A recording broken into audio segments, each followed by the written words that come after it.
Assalamualaikum warahmatullahi wabarakatuh.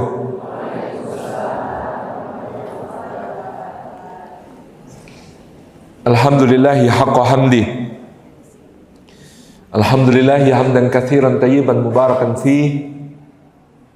Nahmaduhu wa nasta'inuhu wa nastaghfiruhu wa nastahdihi wa natubu ilaih. Wa la na'budu illa iyyahu wa natawakkalu alaih. Allahumma fasalli wa sallim wa barik ala sayyidina Muhammad wa ala alihi wa ala ashabihi wa dhurriyyatihi wa man sara ala nahjihi wa sanna bi sunnatihi wa ihtada bi hadihi wa da'a bi da'watihi ila yaumil liqa'i rabbih, amma ba'du. Sadatul afadil, hadratan mukarramin yang kita ta'zimi, para alim, para ulama, para masyayikh, para kiai, para asatid, para ustadzat, guru-guru umat, wabil khusus yang kita takdimi DKM Masjid Baitul Jihad beserta seluruh jajaran takmir dan pengurus, yang kami takdimi Ketua Majelis Taklim, apa bunda namanya? Majelis Taklimnya namanya? Baitul Jihad juga. Barakallahu fikum. Beserta seluruh jajaran, juga Bapak Ibu sekalian, hadirin hadirat, muslimin muslimat, mukminin mukminat, salihin salihat rahimani wa rahimakumullah. Puji syukur kita aturkan kehadirat Allah Subhanahu wa taala atas limpahan karunia-Nya. Pada kesempatan sore hari ini Allah menghimpun kita dalam majelis ilmu. Karena itu mudah-mudahan setiap langkah yang kita tempuh ke rumah Allah yang megah ini, tiap tapaknya menggugurkan dosa-dosa kita, tiap tapaknya meninggikan derajat kita di sisi Allah Subhanahu wa taala, tiap tapaknya menjadi pemudah jalan kita semua menuju ke surga. Juga duduk kita semua termasuk taman di antara taman-taman surga. Dalam sabda Rasulullah sallallahu alaihi wasallam, majtama'a qaumun fi baitim min buyutillah yatluna kitaballah wa yatadarasunahu bainahum illa ghasyyathumur rahmah wa hafatsumul malaikah wa nazalat alaihimus sakinah wa dzakarahumullahu fi man 'indah. Rawahu Muslim, huwa sahih. Nabi sallallahu alaihi wasallam menyatakan tidak berhimpun satu kaum di satu rumah di antara rumah-rumah Allah. Di dalamnya mereka membaca ayat-ayat dari kitabullah dan mengkaji isinya.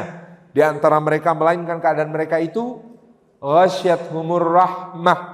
Pertama, mereka dicurah-curahi rahmatnya Allah Subhanahu wa ta'ala. Dalam Musnad Ahmad disebutkan rahmat Allah 100 bagian. Yang satu bagian melekat pada sifatnya Ar-Rahman, Zat yang maha pengasih, kasihnya tidak pilih-pilih.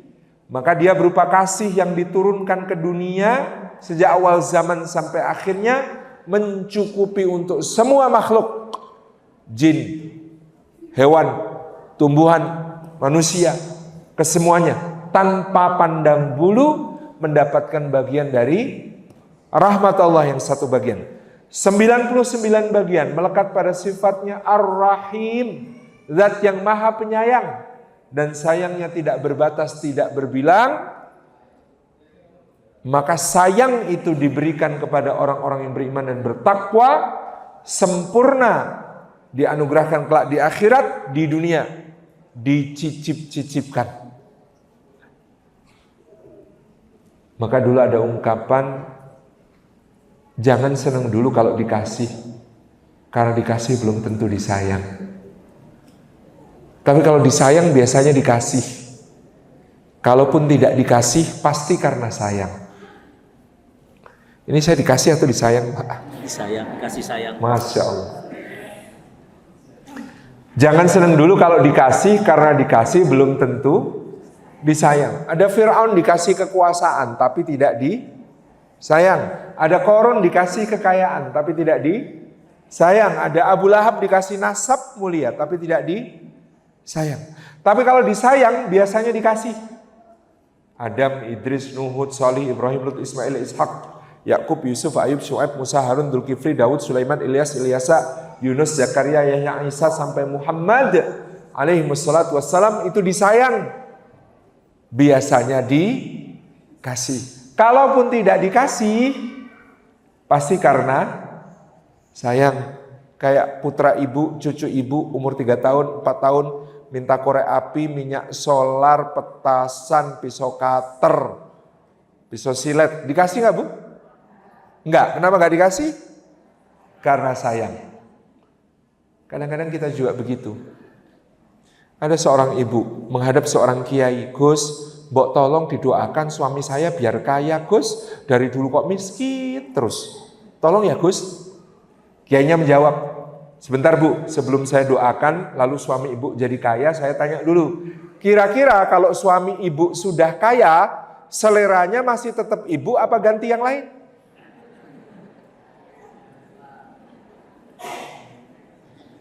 Si ibu langsung meralat, nggak jadi Gus, nggak usah didoakan kaya. Cukup saja. Ibu-ibu pilih cukup apa pilih banyak? Bapak-bapak pilih cukup apa banyak? Ibu-ibu banyak apa cukup? Cukup banyak. Saya sarankan pilih cukup, Bu, karena kalau punya sepatu banyak tapi tidak ada yang cukup, repot malahan ya. Masya Allah. Itulah rahmatnya Allah di dunia membuat kita cukup, di akhirat menjadi nikmat. Yang kedua, wahafat sumul malaikah, malaikat menaungkan sayapnya sepanjang majelis memohonkan ampunan dan surga. Begitu majelis ditutup, a'raju wa sa'adu ilallahi tabaraka wa ta'ala, malaikat itu menghadap kepada Allah, melaporkan nama kita kepada Allah, memohonkan ampunan dan surga, dan tetap tinggal di sisi Allah, menunggu kita menghadapi yaumil hisab untuk menjadi pembela kita. Sepekan, seminggu biasanya ikut pengajian berapa kali, Bu? Seminggu rata-rata berapa kali? 3. Insya Allah 3 kali. Setahun 50 minggu libur Idul Fitri, Idul Adha, berarti 52 dikurangi 2, 50 minggu. 50 kali 3, 150. Ditambah kalau Ramadan kuliah subuh, kuliah tarawih, pengajian menjelang buka puasa, 3 kali 30, 90. Tambah 150, 240, berarti dalam setahun ibu-ibu mengumpulkan 240 malaikat yang kelak menjadi pembela di sisi Allah. Dan itu jangankan 240, satu malaikat saja lebih hebat daripada Hotman Paris Hutapea, jelas. Yang ketiga, wa nazalat alaihimus sakinah, bermajelis ilmu seperti ini maka turun sakinah, ketentraman ke dalam hati mereka. Kenapa tentram, Bu? Karena ingat kepada Allah. Majelis ilmu itu mengajak ingat kepada Allah, karena rumus dunia itu sederhana. Ingat makhluk gelisah, ingat Allah tenang. Loh, kok saya pengajian tapi gelisah? Mungkin karena mikirnya bukan ingat Allah, tapi ingat sandal baru. Apalagi Pak Ustadznya selalu bilang, ambil yang baik, tinggalkan yang buruk. Sandalku nasibnya, gitu kan, gelisah. Jadi kalau ingat makhluk, gelisah. Ingat mobil, gelisah, apalagi ingat cicilannya. Ingat rumah, gelisah, apalagi ingat kreditnya. Ingat anak sendiri aja gelisah, apalagi ingat anak orang. Ya Mas ya. Ingat istri sendiri aja gelisah, yang ini nggak boleh diteruskan.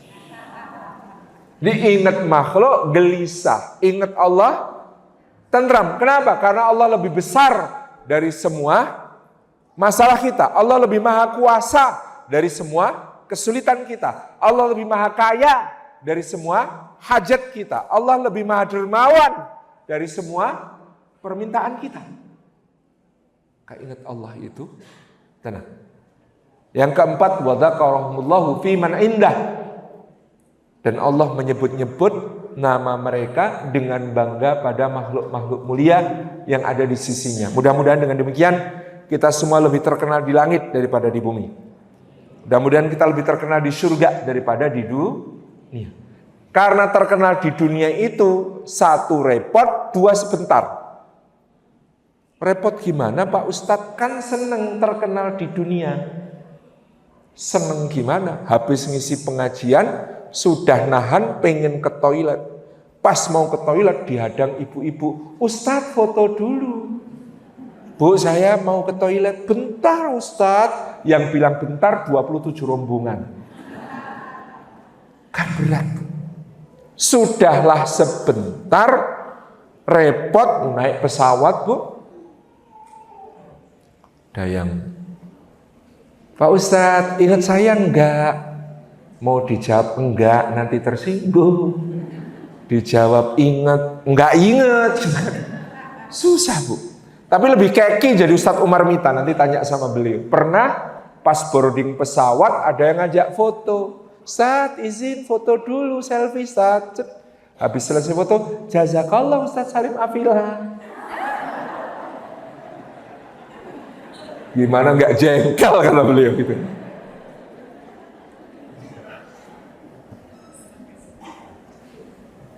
Jadi itu pun sebentar Bu, cepat sekali dunia ini melupakan kita. Setahun yang lalu ada influencer, TikToker, itu kalau live ditunggu puluhan ribu orang live-nya. Lalu meninggal. Sesudah meninggal, nggak ada yang nunggu live-nya. Apalagi nggak ada live dari alam kubur. Dan orang yang dulu nunggu live-nya dia, sekarang sudah nunggu live-nya orang lain. Seperti itulah dunia. Maka nikmat itu terkenal di langit, terkenal di surga. Dulu, zaman Nabi Ibrahim hidup, yang kenal Nabi Ibrahim dikit apa banyak? Dikit. Dari yang kenal, yang sayang Nabi Ibrahim, dikit apa banyak? Lebih dikit lagi. Tapi hari ini, ribuan tahun sesudah beliau wafat, karena beliau dulu terkenal di langit, hanya soal waktu bumi dikenalkan kepada Nabi Ibrahim. Dan kalau sekarang ada 2 miliar muslim sedunia, katakanlah yang sholat 10%, 200 juta setiap hari yang mengucapkan kama sholai ta'ala, kama barok ta'ala, Masya Allah. Dulu ketika Nabi Ibrahim diperintahkan, wa'adhin finnasi bil haji, hei Ibrahim, panggil manusia untuk berhaji. Kata Nabi Ibrahim, bagaimana panggilanku sampai kepada mereka? Bagaimana mereka akan datang memenuhi panggilan itu ya Rabbi? Kata Allah, tugasmu manggil, aku yang mendatangkan. Panggilannya Nabi Ibrahim saat itu bergema sampai hari ini. Kalau ingin memenuhi panggilan Nabi Ibrahim, daftar di Jogja, sekarang berangkatnya 35 tahun lagi. Coba bayangkan.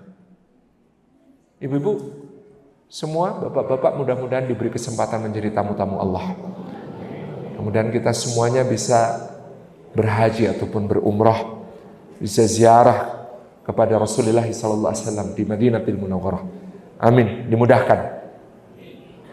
Yang penting satu, niat. Dua, biaya enggak. Dua, ilmu. Belajar dulu. Banyak orang minta didoakan biar bisa haji, bisa umroh. Ditanya, sudah belajar tentang manasik belum? Belum. Ada langkah yang terlewati di situ. Belajar ilmu, karena banyak orang diantar oleh ilmu lebih cepat daripada diantar oleh harta.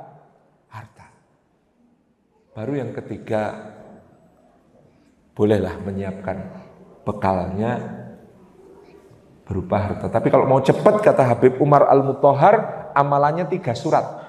1 surat At-Tin, Wat-Tini Wazaitun, karena dalam surat At-Tin ada wahadal baladil amin. Demi kota Mekah yang aman ini. Kalau ini dekat apa jauh? Dekat, maka kata para ulama memperbanyak membaca surat Atin mendekatkan ke kota Mekah. Yang kedua surat Al-Quraisy, li'ilafi Quraisy, karena ada falyabudu rabb hadzal bait. Hendaklah mereka beribadah kepada Tuhannya Ka'bah ini. Kalau Ka'bahnya ini dekat apa jauh? Dekat, maka memperbanyak membaca surat Al-Quraisy mendekatkan ke Ka'bah.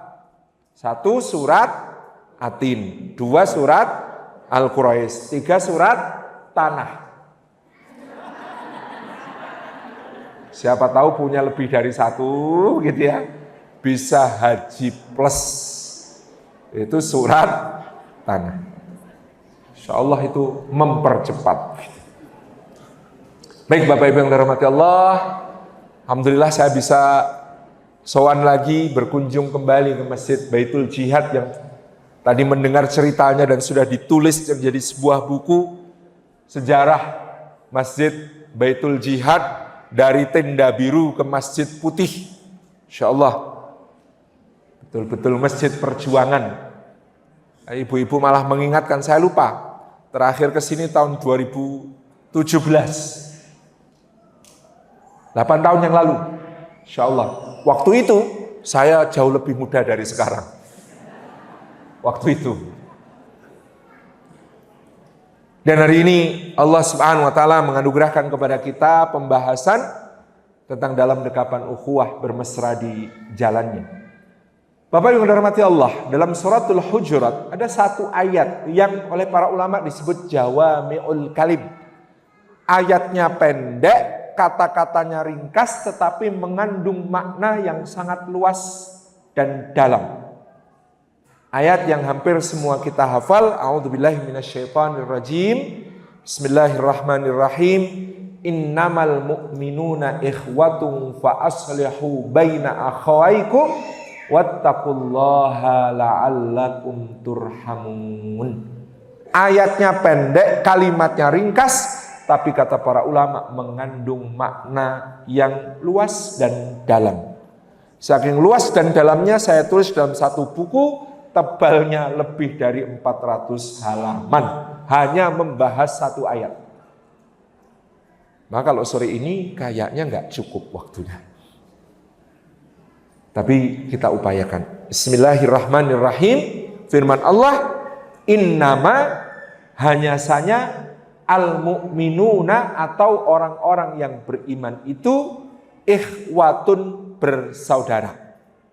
Fa aslihu, maka damaikanlah oleh kalian baina akhawaikum, di antara 2 saudara kalian.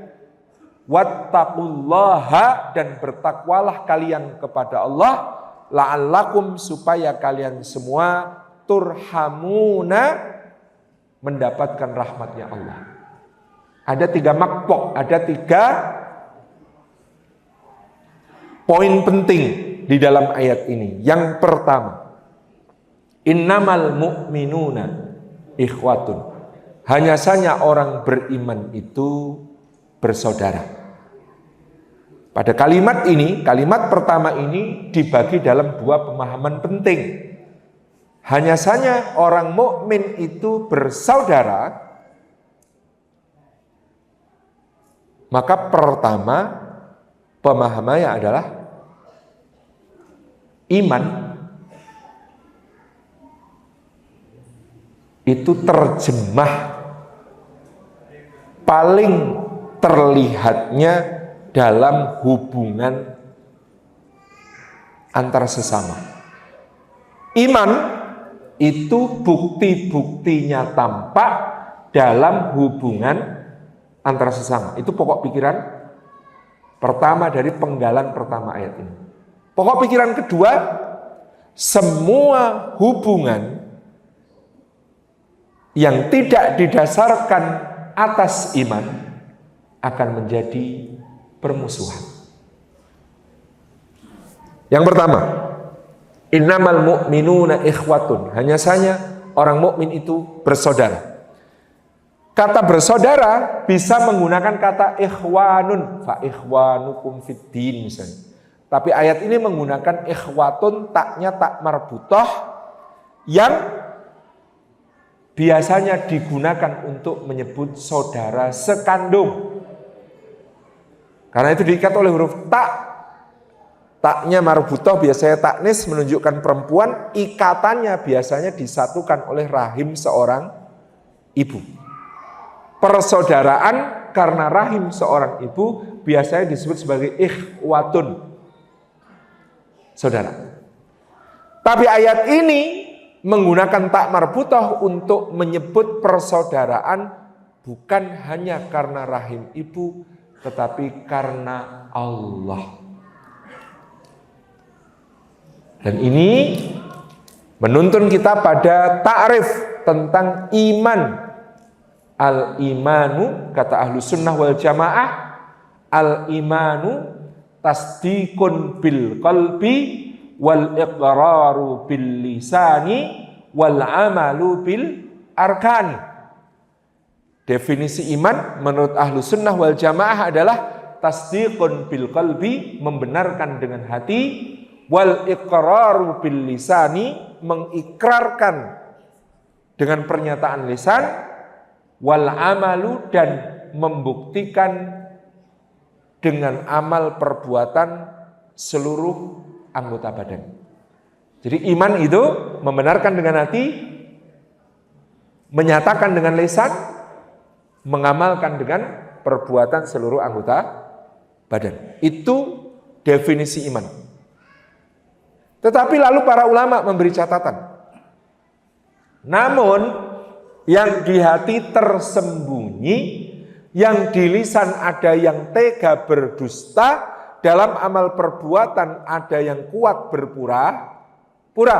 Maka iman kita akan lihat dalam banyak ayat dan hadis Nabi Shallallahu Alaihi Wasallam, buktinya diletakkan dalam kualitas hubungan yang dijalin dengan sesama. Sehingga iman itu diterjemahkan menjadi aman, nyaman, manfaat.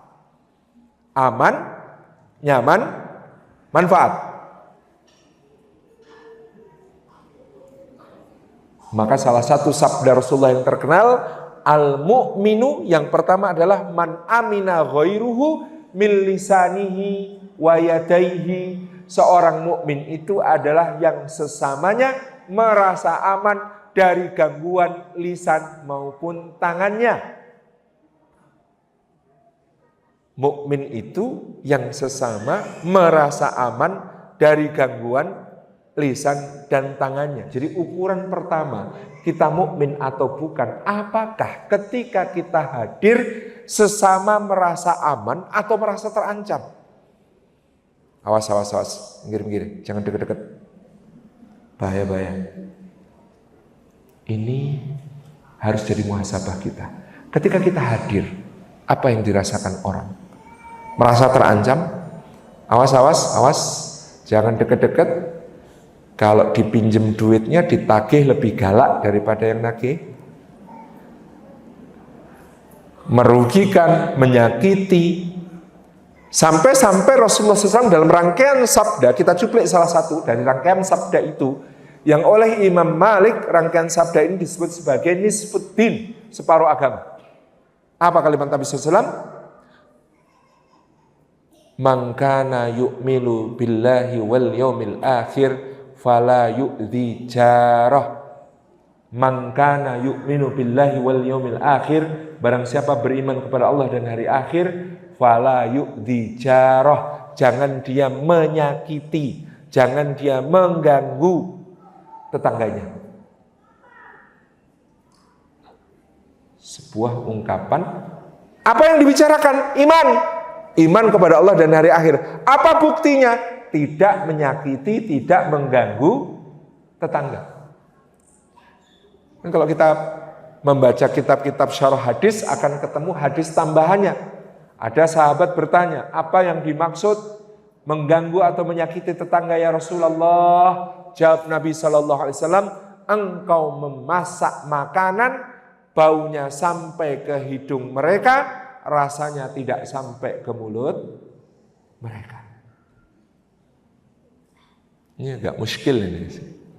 Kalau zaman sekarang sih karena rumahnya bapak ibu besar-besar, pagarnya tinggi, bau masakan tidak sampai, tapi postingannya di Instagram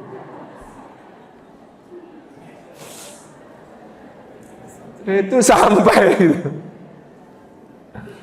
Subhanallah ya. Jadi tuntunan Nabi SAW sampai demikian, termasuk ganggu tetangga. Kamu memasak makanan baunya sampai ke hidung mereka, rasanya tidak sampai ke mulut mereka.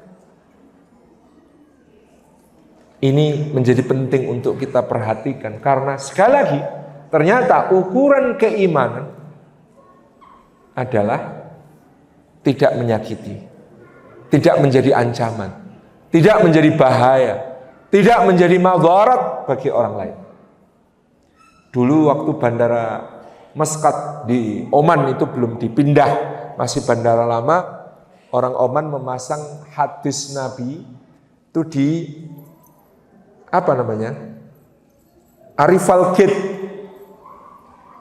pintu kedatangan. Itu ada hadis yang sangat dibanggakan penduduk Oman. Idza ataka ahlu Oman la yadurruka wa la yadribuk. Kalau datang kepadamu seorang penduduk Oman, dia tidak akan sekali-kali merugikanmu dan tidak akan sekali-kali menyakitimu. Itu sabda Nabi Sallallahu Alaihi Wasallam tentang ahlu Oman. Bapak Ibu bisa buktikan kalau ke Oman orangnya ramah-ramah, suka dhiyafah, suka menjamu tamu, itu ya. Saya tuh satu saat ketika safari dakwah di Oman, setelah perjalanan mampir ke satu masjid, telat karena jamaah sudah bubar tapi mereka masih duduk-duduk di masjid, saya ngimami. Begitu selesai ngimami, kamu orang mana? Indonesia. Kamu kok pinter baca Qur'annya kok enak, itu seneng. Akhirnya jadi rebutan Bu, dijamu di rumahnya, diajak ngopi, makan kue-kue ini macam-macam. Idza ataka ahlu umman la yadurruka wa la yadribuk. Tidak akan merugikanmu, tidak akan menyakitimu. Benar-benar kebanggaan syiarnya mereka. Karena ini tadi, iman itu aman. Yang kedua, iman itu nyaman. Maka dalam rangkaian hadis yang sama dengan yang tadi, Rasulullah bersabda, "Man kana yu'minu billahi wal yaumil akhir," ini yang paling terkenal, "falyaqul khairan aw liyasmut." Barang siapa beriman kepada Allah dan hari akhir, hendaklah dia berkata yang baik atau diam. Ini untuk nyamannya sesama, berkata itu bukan sekedar benar, tapi baik. Apa itu baik? Benar isinya, indah caranya, tepat waktunya, bermanfaat bagi yang mendengarnya, berpahala bagi yang mengucapkannya. Jadi kita perlu menata bicara kita sebagai bukti keimanan kita. Bahwa orang yang beriman itu kalau berkata-kata baik, benar isinya, indah caranya, tepat waktunya, bermanfaat, berpahala. Atau kalau tidak bisa, auliyasmut, dia menahan diri, dia diam. Indonesia ini agak masalah karena ada satu hadis sangat terkenal, diletakkan tidak pada tempatnya. Dan seakan-akan jadi tidak nyambung dengan hadis ini. Hadis apa Bu? Qulil haqqa walau kana murran. Katakan yang benar meskipun pahit. Sayangnya di Indonesia hadis ini dipilih khitabnya. Katakan yang benar olehku meskipun pahit bagimu. Iya enggak?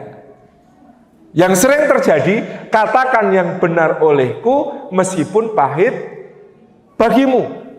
Coba buka Fathul Bari, ketemu hadis ini ada di Kitabut Tijarah, kitab tentang jual beli. Kenapa kok tentang jual beli? Karena cerita lengkapnya ada pedagang datang kepada Nabi SAW, lapor, "Ya Rasulullah, celaka aku, binasa aku."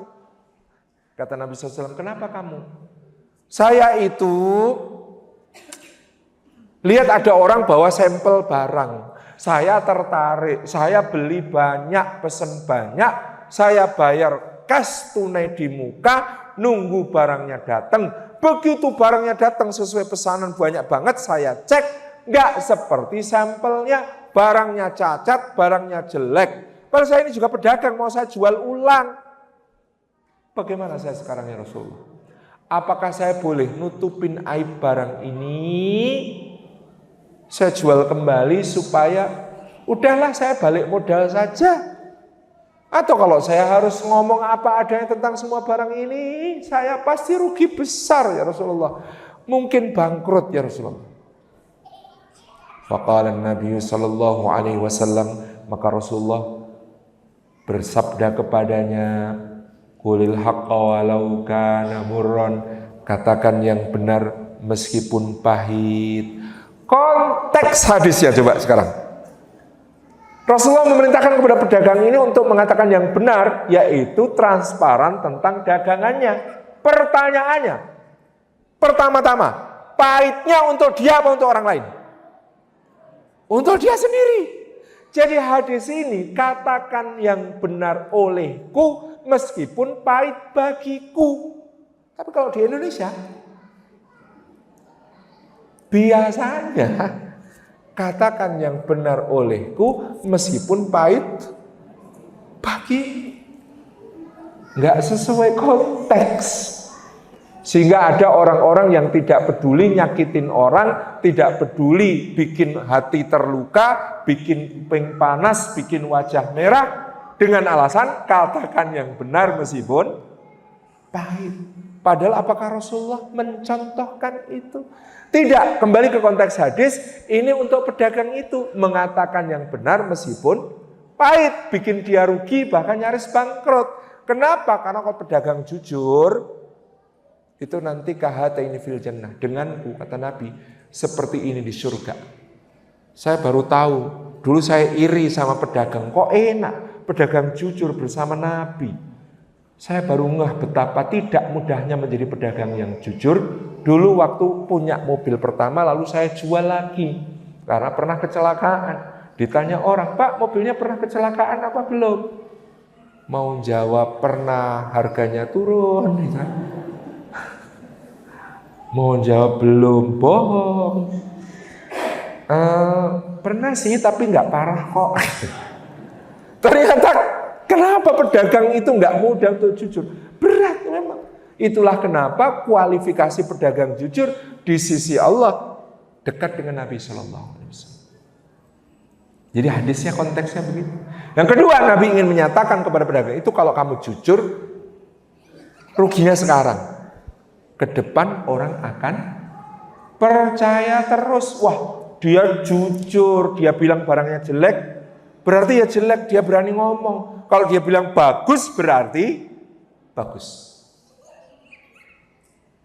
Nah, kita tadi katakan yang benar olehku meskipun pahit bagimu. Contoh Nabi tidak seperti itu. Satu hari ada orang sedang menghadap Nabi Shallallahu Alaihi Wasallam. Beliau bersabda, di kalangan umatku ada 70.000 orang yang masuk surga tanpa hisab. Kita itu senang karena ada ulama yang memberi penjelasan.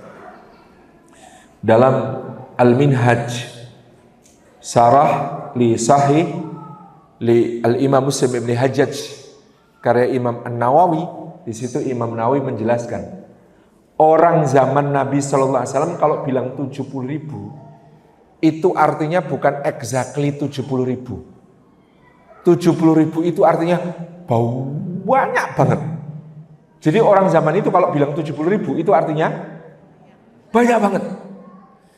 Kan kita syukur ya dapat keterangannya Imam Nawawi. Coba kalau nggak ada keterangan beliau, wah kuota 70.000 habis diambil sahabat, tabiin, selesai. Kita nggak kebagian.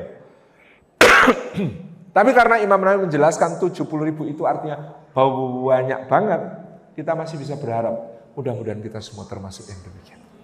Masuk surga tanpa hisab. Ada seorang sahabat namanya Ukasyah ngacung, ya Rasulullah doakan agar aku termasuk yang itu. Qala Nabi sallallahu alaihi wasallam kunta minhum ya Ukasyah. Rasulullah sambil tersenyum bersabda, "Hai Ukasyah, kamu termasuk, kamu termasuk, kamu termasuk." Lalu setelah itu berdiri seorang sahabat lain, tidak disebut namanya. Orang ini juga berkata, "Ya Rasulullah, doakan saya juga termasuk." Kata Nabi sallallahu alaihi wasallam, "Qad sabaqaka Ukasyah." Ukasyah sudah mendahuluimu. Pertanyaannya, benarkah karena Ukasyah sudah mendahului, lalu dia nggak dapat jatah? Nabi itu mengatakan yang baik atau diam. Penjelasan para ulama di situ, sebenarnya kalau kita yang disuruh menjelaskan, maaf ya bro, ente nggak memenuhi syarat. Maaf ya, kamu nggak memenuhi syarat. Tapi saking halusnya Rasulullah tidak ingin menyakiti, beliau mengganti kalimatnya menjadi qad sabaqaka Ukasyah. Ukasyah sudah mendahului. Masya Allah, tabarakar rahman. Ini menjadi renungan bagi kita tentang tadi. Nyaman. Orang mukmin itu ukurannya memberi rasa nyaman kepada sesama, termasuk dalam memilih kata-kata, atau termasuk dalam memberikan tabassumuka fi wajhi akhika sadaqah, senyummu di wajah saudaramu sedekah. Ada orang kaya waktu itu mengatakan kepada saya, "Ustaz, tapi ya nggak semua masalah disedekahin, senyum. Kalau utangnya banyak masa disenyumin doang." Saya bilang boleh mengatakan begitu, tapi jangan pernah meremehkan nilai senyum yang merupakan sedekah. Saya punya seorang kawan, dia dokter. Pada suatu hari di tempat prakteknya ada orang masuk, tiba-tiba berlutut, nyium tangannya dokter itu sambil memeluk kakinya, nangis. Dokter itu tanya, "Loh Pak, kenapa? Sakit apa? Ayo duduk Pak, saya periksa." "Enggak kok dok, saya enggak sakit. Saya cuma mau mengucapkan terima kasih." "Loh terima kasih apa?" "Saya ingat beberapa tahun yang lalu saya ketemu dokter di rumah sakit. Waktu itu saya baru saja ditipu teman bisnis saya. Dia melarikan uang yang sangat besar. Bapak saya di rumah sakit dan saya tidak kuat membayar biayanya. Istri saya dan anak saya tidak tahan atas masalah-masalah rumah tangga kami, meninggalkan saya. Hari itu saya merasa hancur, sehancur-hancurnya. Dan sebenarnya saya jalan hari itu sedang memikirkan bunuh diri apa ya yang paling enak. Sudah saya bulatkan tekad, saya harus mati hari itu. Saya harus mati hari itu. Tapi lagi mikir caranya apa ya yang paling enak. Saya berpikir semua orang jahat sama saya. Dunia ini gak adil sama saya. Tapi ketemu dokter papasan, dokter senyum sama saya. Begitu dokter senyum itu saya sadar gak semua orang jahat sama saya. Mungkin saya masih punya kesempatan untuk memperbaiki semua. Sejak hari itu saya berjuang, berusaha mengembalikan semua pelan-pelan sampai bisnis saya jalan lagi, istri dan anak saya kembali lagi. Dan saya hari ini merasa bahagia sekali. Dan saya ingat dokter. Pertanyaan, senyum kayak gini ini kalau dirupiahkan ketemu berapa? Priceless Bu, gak bisa dinilai dengan uang. Kita kadang-kadang gak sadar, kan senyum ya. Kayak teman saya dokter ini, saya nggak sadar, saya senyum random. Ternyata senyum yang ikhlas itu bisa mengubah hidup sedahsyat itu. Maka jangan remehkan senyum, jangan remehkan talaqatul wajah, wajah yang berseri-seri. Oh, nggih, sudi, sehat. Antusias gitu, greget gitu. Iya kan? nyaman. Ketika orang nyaman. Kayaknya ibu-ibu tahu rumus kecantikan? Paling mudah, rumus kecantikan itu simetri, Bu. Kalau wajah kita simetris, iya enggak? Mau secantik apapun kalau separuh wajahnya kayak siapa? Lisa Blackpink. Separuh kayak siapa, Bu? Yang cantik siapa yang lain? Oh, Madonna zaman dulu. Separuh kayak Madonna, separuh kayak Lisa Blackpink. Kira-kira cantik nggak? Enggak, kenapa? Karena nggak simetris. Ibu-ibu tahu rumusnya supaya simetris? Sederhana. Senyum yang tulus. Senyum kalau tulus bikin wajah simetris. Tapi senyum kalau sinis, langsung jelek. Ya enggak? Ya, banyakin senyum yang tulus. Insya Allah simetris jadinya cantik. Nyaman. Yang ketiga, apa tadi penanda kualitas hubungan kita dengan orang lain? Manfaat. Aman, nyaman, manfaat. Orang mukmin itu diumpamakan Allah dalam surah Ibrahim ayat ke-24 dan 25. Alam taro kaifa daraballahu masala kalimatan thayyibatan kasyajaratin thayyibah asluha sabitun wa far'uha fis sama' tu'ti ukulaha kullahinin bi'idni rabbiha. Tidakkah kamu perhatikan bagaimana Allah membuat perumpamaan tentang kalimat yang baik, iman yang baik itu seperti pohon yang baik. Apa cirinya pohon yang baik? Satu, asluha sabitun, akarnya teguh kokoh menghunjam ke dalam bumi. Ciri pohon yang baik, pertama-tama akarnya teguh, akidahnya mantap. Wa far'uha fis sama', batangnya tinggi menjulang sampai cabang-cabangnya menggapai langit. Ibadahnya sahih sampai membuat dia terkenal di langit. Tapi apakah selesai sampai di situ ciri pohon yang baik? Tidak. Saking pentingnya ciri yang ketiga diletakkan oleh Allah di ayat berikutnya, bukan di ayat 24 tapi ayat 25, yaitu tu'ti ukulaha kullahinin bi'idni rabbiha. Pohon yang baik itu memberikan buahnya pada setiap musim dengan izin Allah. Pohon nilai tertingginya adalah memberi buah, akhlaknya, manfaatnya. Ini renungannya dalam Fidhilal Quran itu. Syed Qutb menjelaskan, buah itu dalam bahasa Arab bisa samarat, bisa fawakih atau fakihah. Tapi ayat ini menggunakan kata ukul. Apa bedanya? Memberikan buahnya setiap musim. Nah, itu harusnya bisa dalam bahasa Arab tu'ti samarataha kullahin bi'idni rabbiyah. Tapi ayat ini tidak menggunakan kata samarat. Ayat ini menggunakan kata ukul. Kata ukul arti aslinya rasa. Memberikan rasanya setiap musim dengan izin Rabbnya. Apa bedanya, Pak? Kalau tu'ti samarataha, katakanlah ini mangga. Saya pegang mangga, saya lempar ke bawah situ. Wut, kena muka, pluk, kemudian saya bilang, Pak, saya kasih mangga, tolong diterima ya. Dalam bahasa Arab itu masih bisa disebut tu'ti samarataha. Cara ngasihnya dilempar, kena muka sekalipun, itu namanya tu'ti samarataha.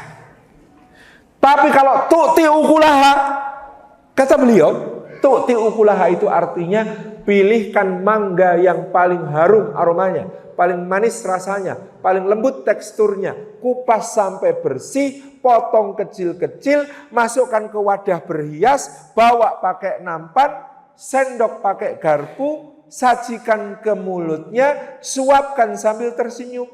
Monggo. itu baru namanya tu'ti ukulaha. Jadi mukmin itu bukan sekedar memberi manfaat. Caranya memberi manfaat saja indah sekali. Caranya memberi manfaat indah sekali.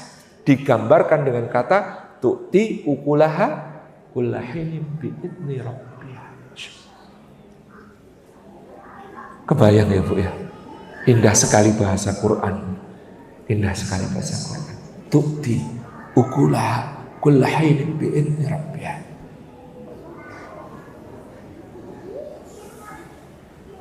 Ini pokok pikiran pertama dari penggalan pertama dari ayat yang pendek ini.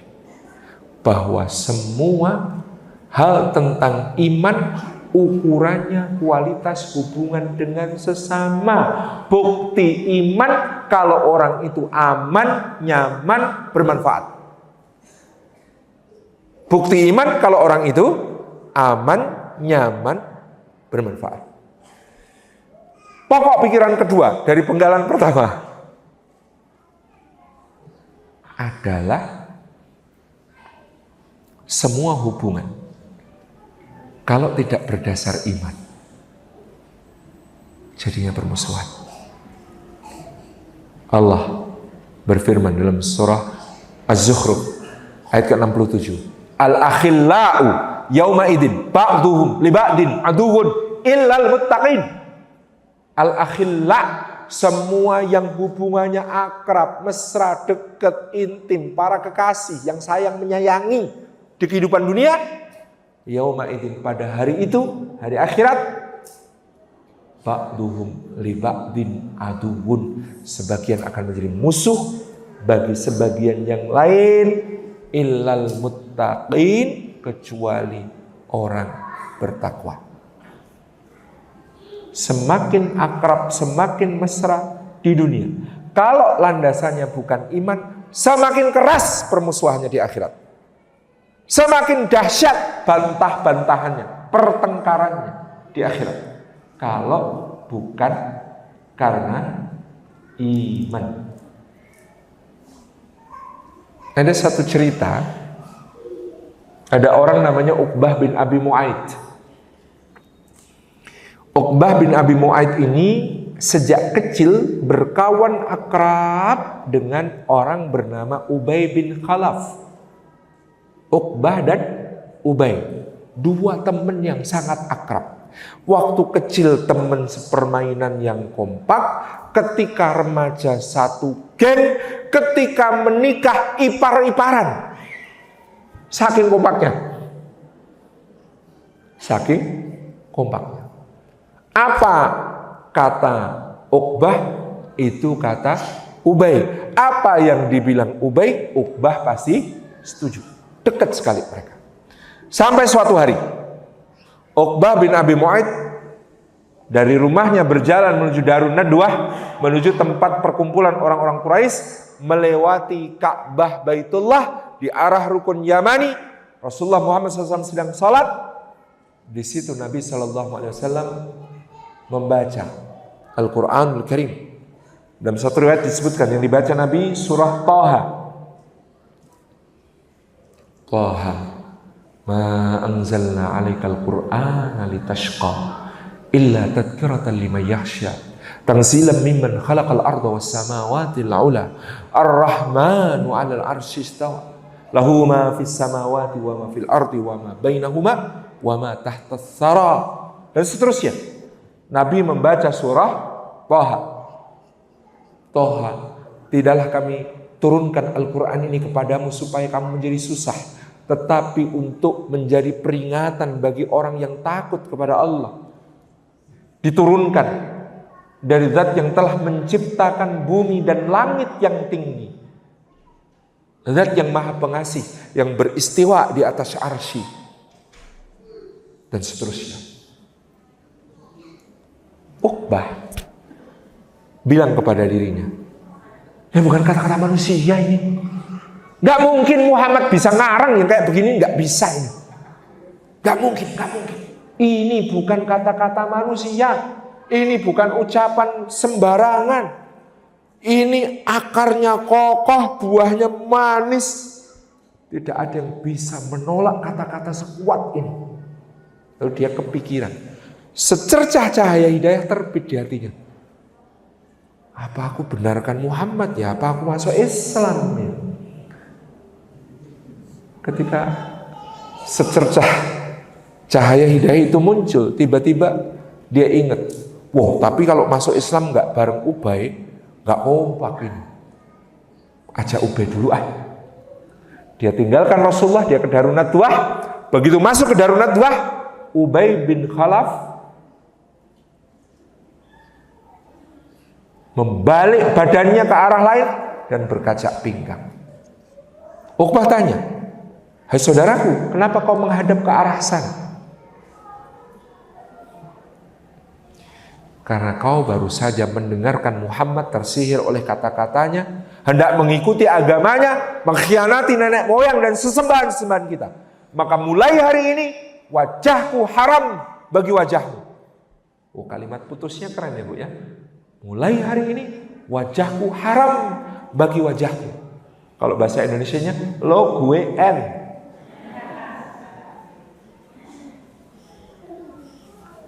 Uqbah melihat reaksi Ubay sangat negatif, gentar. Apa yang dikatakan? Enggak kok, enggak gitu. Kata Ubay, dusta. Aku lebih tahu pikiran dan perasaan daripada dirimu sendiri. Enggak, swear, sumprit, sumpah. Enggak gitu. Aku bisa jelaskan.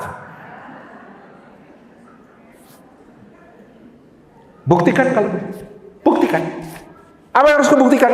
Lakukan sesuatu yang membuat hatiku puas. Apa yang terjadi kemudian? Uqbah bin Abi Mu'aid, orang paling celaka ini, segera pergi ke tempat penyembelihan unta. Dia kumpulkan kotoran dari isi-isi perut unta yang busuk dan menjijikkan. Dia wadai ke dalam ember. Dia bawa ke dekat Nabi SAW. Nabi sedang sujud. Dia tumpahkan itu ke kepala dan punggung beliau SAW. Dia bilang, sudah? Bukti? Oke? Kata Ubay, ini baru saudaraku. Maka Uqbah bin Abi Mu'aid adalah orang yang disebut dalam surah Al-Furqan. Kelak di akhirat dia akan berkata, ya wailata laitani lam attakhid fulanan khalila. Aduhai celaka binasa aku, andai dulu di dunia tidak kujadikan si fulan itu sebagai teman akrabku. Hubungan di antara kita mungkin tidak se-ekstrim itu. Tetapi perlu kita evaluasi mana hubungan yang mendekatkan kita kepada Allah, mana yang justru membuat jarak dengan kesolehan, mana yang membuat kita makin dekat, makin baik, dan mana yang membuat kita justru bermaksiat, durhaka kepada Allah. Karena kalau sudah ditata, aku mencintaimu karena Allah dengan cara yang diridhai Allah dalam rangka mencari ridha Allah. Kalau hubungannya sudah seperti itu, Bu, Nabi SAW menjanjikan satu, halawatul iman. Orang akan mereguk manisnya iman kalau mencintai karena Allah, berjumpa karena Allah, berpisah karena Allah. Dua, mimbar-mimbar cahaya dan naungan Allah pada hari kiamat. Orang-orang yang saling mencintai karena keagunganku, kata Allah dalam hadis qudsi, akan aku beri naungan bagi mereka pada hari tiada naungan selain naunganku. Akan karuniakan kepada mereka mimbar-mimbar dari cahaya yang membuat cemburu nabi-nabi dan para syuhada. Seagung itu saling cinta karena Allah. Lebih tinggi lagi, ada hadis yang terkenal. Ada orang datang, ja'a rajulun ila Nabi sallallahu alaihi wasallam faqala ya Rasulullah mata sa'ah. Ada orang datang kepada Nabi sallallahu alaihi wasallam bertanya, wahai Rasulullah, kapan kiamat? Apa jawabannya, Pak? Nabi sallallahu alaihi wasallam itu mengalihkan pertanyaan dari yang kurang penting menuju ke yang lebih penting. Apa yang kurang penting? Kapan kiamat? Apa yang lebih penting? Apa yang kau siapkan untuk menghadapi kiamat? Itu lebih penting. Orang ini tanya, kapan kiamat? Nabi menjawab, apa yang kau siapkan untuk menghadapinya? Orang itu berkata, la syai' illa wa ana uhibbullah wa rasulah. Gak ada ya Rasulullah, gak ada yang saya siapkan menghadapi kiamat kecuali saya cinta kepada Allah dan Rasulnya. Kecuali bahwa saya cinta kepada Allah dan Rasulnya. Nabi SAW tersenyum, kemudian bersabda, anta ma'aman ahbabta. Wa fi riwayatil Muslim, yuhsyarul mar'u ma'aman ahabba. Orang akan dikumpulkan bersama yang dicintainya. Anas ibnu Malik, rawi hadis ini dari kalangan sahabat, mengatakan, hadis ini begitu menggembirakan aku. Seandainya ada yang mau menukarnya dengan emas sepenuh bumi, niscaya tidak kuberikan. Orang bertanya, kenapa? Kata Anas bin Malik, karena aku ini sholatku, ibadahku, puasaku, baca Qur'anku, jihadku, sodakohku tidak ada seujung kukunya Umar, tidak ada seujung kukunya Abu Bakar, apalagi Rasulullah SAW. Tapi kata Anas bin Malik, aku cinta beliau-beliau, aku cinta Rasulullah, aku cinta Abu Bakar, aku cinta Umar. Maka dengan cinta itu aku punya harapan, meskipun amalku tidak seperti mereka, aku bisa bersama mereka di surga. Itulah cinta. Innamal mu'minuna ikhwah. Maktok kedua, penggalan ayat yang kedua, bunyinya fa aslihu baina akhawaikum, maka damaikanlah di antara kedua saudaramu. Mafhum pertama, ada dua juga di sini.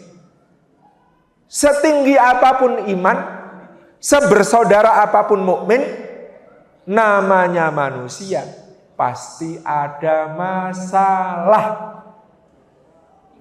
Betul ya Bu ya? Dikiranya kalau mukmin imannya benar, bersaudara, lalu tidak ada masalah. Enggak. Jangankan kita, Rasulullah, orang dengan hati yang paling bersih dan suci, sahabat-sahabat, manusia-manusia pilihan yang tertinggi imannya, terbesar amalnya. Di antara beliau dengan sahabat juga ada masalah. Ini contoh gampang. Kebayang enggak? Orang yang paling Anda sayangi berdiri di depan Anda melindungi orang yang paling Anda benci. Seperti apa rasanya? Ada orang yang paling kita sayangi berdiri di depan kita melindungi orang yang paling kita benci. Seperti apa rasanya? Ada cerita. Ada orang namanya Abdullah bin Sa'ad bin Abi Sarh. Abdullah bin Sa'ad bin Abi Sarh ini tokoh Quraisy yang masuk Islam, pergi ke Madinah menemui Nabi, diangkat jadi penulis wahyu, lalu sebulan kemudian murtad, keluar dari kota Madinah, pulang ke Mekah, bahkan menggambarkan detail pertahanan kota Madinah yang membuat Abu Sufyan melancarkan perang Ahzab menyerbu Madinah. Maka Abdullah bin Sa'ad bin Abi Sarh ini bukan pun cuma murtad, dia pengkhianat, dia membocorkan rahasia pertahanan kaum muslimin, dia membuat kaum muslimin menderita selama perang Khandaq atau perang Ahzab. Ketika Fathu Makkah terjadi, dia masuk daftar hitam, blacklist. Kata Nabi, siapapun bertemu Abdullah bin Sa'ad bin Abi Sarh dimanapun dia, meskipun sedang bergelantungan di tirai Ka'bah, bunuh di tempat. Karena dosanya tidak termaafkan. Faham ya? Apa fun fact-nya? Abdullah bin Sa'ad bin Abi Sarh adalah saudara sepersusuan Sayyidina Utsman bin Affan. Dan hubungan mereka dulu di masa jahiliyah sangat akrab.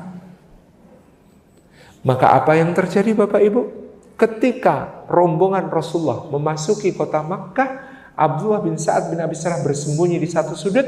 Begitu melihat Utsman, dia langsung berlari mendekati Utsman, menggenggam tangan Utsman dan berkata, demi Allah, engkau harus menyelamatkanku, lindungi aku. Anda tahu watak Utsman? Anda tahu watak Utsman? Gak mungkin Utsman terus bilang, wah ini buronannya di sini. Itu bukan Utsman. Utsman itu gak enakan. Utsman itu sangat lembut hatinya. Langsung pikir, gimana caranya memintakan pengampunan untukmu kepada Nabi? Gimana caranya? Udah, kamu sembunyi dulu, nanti aku akan mintakan ampunan untukmu kepada Nabi. Maka ketika Nabi sudah menyelesaikan beberapa urusan, beliau duduk dikelilingi para sahabat. Utsman masuk, membawa Abdullah bin Sa'ad bin Abi Sarhah digandeng. Ya Rasulullah, Abdullah ini saudara sesusuanku. Aku memohonkan ampunan untuk dia kepadamu. Anda tahu perasaannya Nabi SAW. Utsman, kamu yang paling kusayang. Kunikahkan dengan putriku sampai 2 kali. Engkau yang senantiasa aku banggakan. Di baiatur ridwan tanganku, mewakili tanganmu bersumpah setia untuk membela. Sekarang kau datang untuk memintakan perlindungan.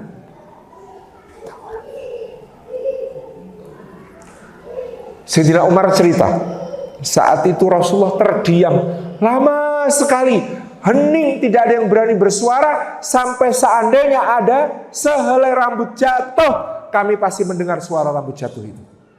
Saking sunyi, hening, Rasulullah diem lama sekali. Sampai akhirnya Rasulullah mengatakan, ya. Kemudian Utsman cepat-cepat membawa keluar Abdullah bin Sa'ad bin Abi Sarhah yang sudah diampuni. Ketika Sayyidina Utsman sudah keluar, apa kata Nabi SAW kepada para sahabat yang ada di dekatnya? Kenapa enggak ada? Kenapa enggak ada? Sayyidina Umar tanya, kenapa enggak ada? Apa yang Rasulullah? Kenapa selama aku diam tadi tidak ada di antara kalian yang maju untuk memenggal leher orang itu? Jadi selama diam ini Rasulullah nunggu inisiatif para sahabat. Kan kalau diam berarti belum diampuni. Status perintah awal masih berlaku kan? Kenapa? Sayyidina Umar bilang, kenapa engkau tidak kasih kode ya Rasulullah? Gitu kan, kode gitu. Maka Nabi SAW bersabda kepada Sayyidina Umar, wahai Umar, seorang Nabi tidak boleh berkhianat meskipun hanya dengan lirikan matanya.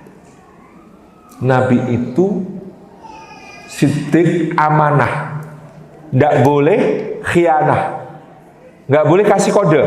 Karena apa? Hati dan lisan harus selalu sinkron. Itu ciri Nabi. Kata Sayyidina Umar, nggak kasih kode ya Rasul. Kata Nabi, nggak boleh Umar.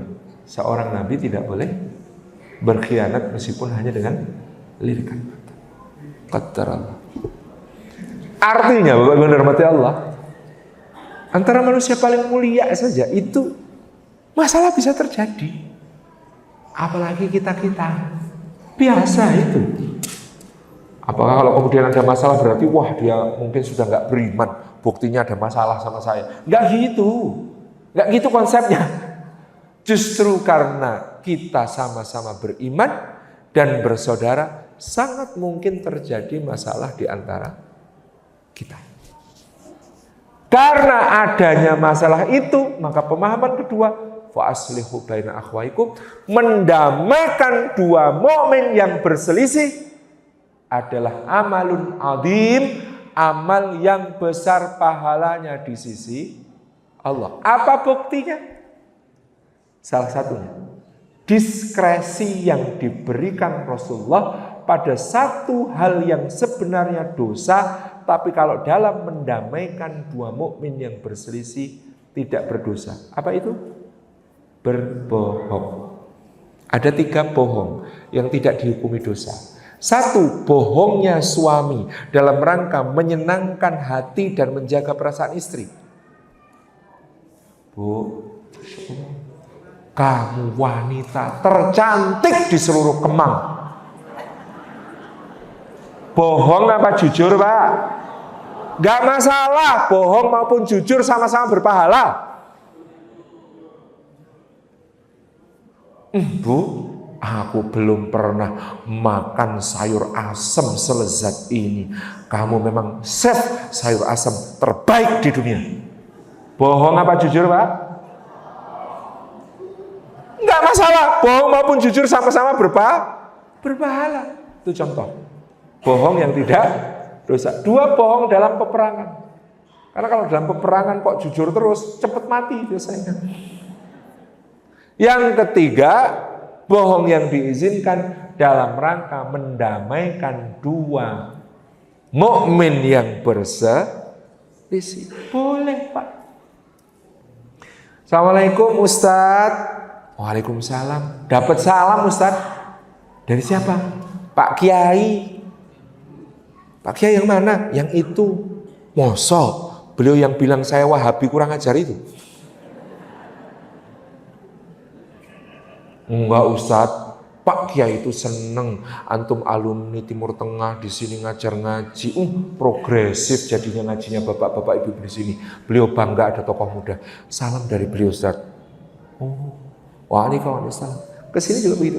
Pak Kiai, salam Pak Kiai. Dari siapa? Dari Pak Ustadz. Ustadz yang mana? Ustadz yang itu. Oh, yang suka bilang saya ahli bid'ah itu. Enggak, Pak Kiai namanya juga anak muda bersemangat Pak Kiai, tapi beliau senang ada tokoh sepuh yang penuh hikmah, yang ngayomi kayak Pak Kiai. Makanya titip salam. Oh, waalaikumsalam. Minggu berikutnya level bohongnya naik, Pak. Bawa minyak wangi. Pak Kiai izin ada titipan hadiah. Dari siapa? Dari Pak Ustadz. Apa itu? Minyak wangi. Mahal ini. Iya Pak Kiai, bagus. Masya Allah wangi sekali, cocok sama Pak Kiai. Oh ya, makasih ya. Kesini. Assalamualaikum Pak Ustadz. Waalaikumsalam, ada apa? Titipan hadiah. Apa ini? Sorban. Dari siapa? Pak Kiai. Kata Pak Kiai, antum makin gagah kalau pakai sorban. Oh gitu? Ya, makasih ya. Next level lagi. Minggu berikutnya. Assalamualaikum Pak Kiai, ada rumah makan baru dibuka. Masya Allah, gurame asam manisnya. Telur itu ada, cumi telur asinnya. Itu zen. Masya Allah enak banget. Pak Kiai mau ditraktir sama Pak Ustadz. Berkenan, nanti info waktu ke saya Pak Kiai kapan longgarnya. Pak Ustadz mau ditraktir Pak Kiai. Ada rumah makan baru. Enak. Top Marco Top, Jos Marco Jos, News Marco News. Enak sekali. Kapan Pak Ustadz ada waktu? Info ke saya ya. Sudah, pertemukan, duduk semeja. Begitu duduk semeja, makan bareng. Kiku awalnya. Lama-lama ngobrol. Kalau sudah duduk, makan, ngobrol, 90% masalah selesai. Tinggal yang 10%. Lalu nanti kita berbisik. Pak Kiai, sudah dibayar Pak Ustadz? Aman. Pak Ustadz, sudah dibayar Pak Kiai? Aman. Pertanyaannya kan siapa yang bayar?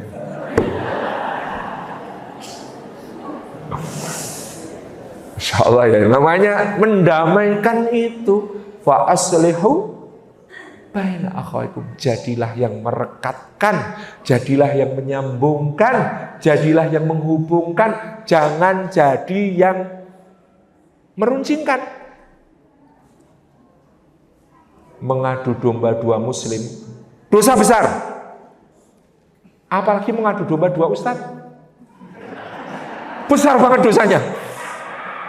Contoh, Ustadz izin bertanya, apa pendapat Ustadz tentang ceramah Ustadz A di YouTube dengan judul ABCD, menit ke-15, detik ke-17, dia mengatakan begini-begini. Menurut Ustadz bagaimana?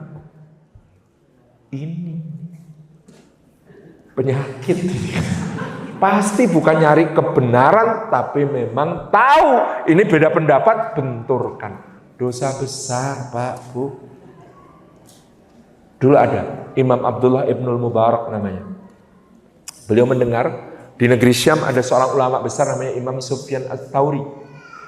Imam Sufyan Ats-Tsauri ini kalau berkhutbah nggak tahu dibisikin siapa, selalu nambah kalimat dengan aku memperingatkan kalian dari seorang ahli bid'ah di Kufah namanya Abu Hanifah. Dia melakukan kias itu dilakukan iblis. Dia telah menyimpang dari Quran dan Sunnah. Dia tidak mengetahui hadis. Dia begini. Nggak tahu yang bisikin siapa. Tapi Imam Sufyan Ats-Tsauri selalu memperingatkan manusia jangan mendekati Abu Hanifah, jangan dengarkan Abu Hanifah. Imam Abdullah Ibnul Mubarak ini muridnya Sufyan Ats-Tsauri sekaligus muridnya Abu Hanifah. Dia tahu gurunya yang sana itu nggak kayak gini. Apa yang dilakukan? Dia kumpulkan fatwa-fatwa Imam Abu Hanifah, dia sobek sampulnya, dia serahkan kepada Imam Sufyan Ats-Tsauri. Wahai guru, apa pendapatmu tentang fatwa-fatwa ini? Dibaca. Soal, pertanyaan. Al-jawab, qala Nu'man. Al-jawab, qala Nu'man. Al-jawab, qala Nu'man. Dalam setiap jawaban, berkata Nu'man. Dia kaget. Kok yang namanya Nu'man ini alim sekali, Masya Allah. Jawabannya sesuai Quran, jawabannya sesuai sunnah, jawabannya sesuai hadis. Dia Masya Allah alim, faqih, allamah. Luar biasa. Nu'man ini siapa? Kata Ibnul Mubarak sambil senyum, Anda sering menyebut kunyahnya di khutbah-khutbah dan taklim Anda, Abu Hanifah. Astagfirullah. Ya Allah, ampuni aku, celaka aku. Celakalah orang-orang yang membisik-bisikkan kepadaku keburukan-keburukan tentang Abu Hanifah. Padahal fatwa-fatwanya adalah fatwa orang yang sangat dalam ilmu dan pemahamannya tentang Quran dan Sunnah. Sejak saat itu, Imam Sufyan Ats-Tsauri memuji Imam Abu Hanifah. Memberikan tazkiyah tentang Imam Abu Hanifah. Meluruskan orang yang menjelek-jelekkan Imam Abu Hanifah. Peran seperti ini yang kita perlukan, bukan yang meruncing-runcingkan tadi. Nah, mudah-mudahan Allah berikan kepada kita taufik untuk mampu melakukan amal besar ini. Fa aslihu baina akhwaikum, damaikanlah dua saudaramu. Ayat ini ditutup dengan kalimat wattaqullaha la'allakum turhamun. Bertakwalah kepada Allah, mudah-mudahan kalian mendapatkan rahmat Allah. Afwan Ustadz, waktu habis. Selesai sampai di sini. Jazakumullahu khairan. Saya kembalikan kepada pembicara. Assalamualaikum warahmatullahi wabarakatuh.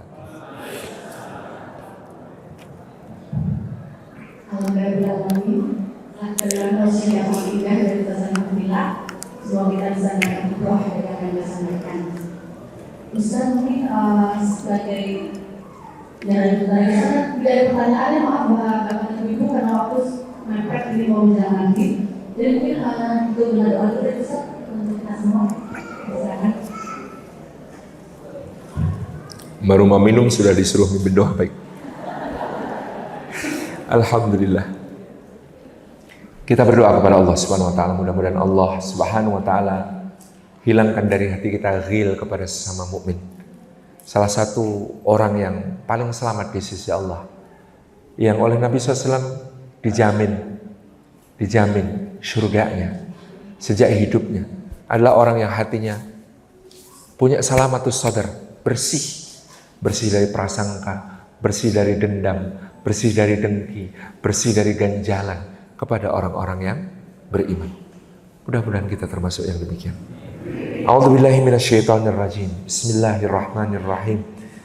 Alhamdulillahi rabbil alamin. Hamdan syakirin, hamdan na'imin. Hamdan yuafi ni'amahu wa yukafi'u mazidah. Ya Rabbana, lakal hamdu kama yanbaghi li jalali wajhika wa 'azimi sultanik. Allahumma fassalli wa sallim wa barik ala sayyidina wa habibina wa syafi'ina wa maulana Muhammad ibn Abdillah wa ala alihi wa ashabihi wa mawalah. Wardallahumma an sadatina Abi Bakrin wa Umar wa Utsman wa Ali wa an kulli sahabati Rasulillahi ajma'in. Warda anna ma'ahum birahmatika ya arhamar rahimin. Allahumma ighfir lil mu'minina wal mu'minat wal muslimina wal muslimat al ahya'i minhum wal amwat innaka sami'un qaribun mujibud da'wat ya qadil hajat. Rabbana ighfir lana wa li ikhwanina alladhina sabaquna bil iman wa la taj'al fi qulubina ghillan lil ladzina amanu wa la taj'al fi qulubina ghillan lil ladzina amanu wa la taj'al fi qulubina ghillan lil ladzina amanu Rabbana innaka ra'ufur rahim. Rabbana ighfir lana wa li walidina warhamhum kama rabbawna shighara. Allahumma inna ala dzikrika wa syukrika wa husni ibadatik. Allahumma aslih lana dinana alladhi huwa ismatu amrina wa aslih lana dunyana allati fiha ma'ashuna wa aslih lana akhiratana allati ilaiha ma'aduna.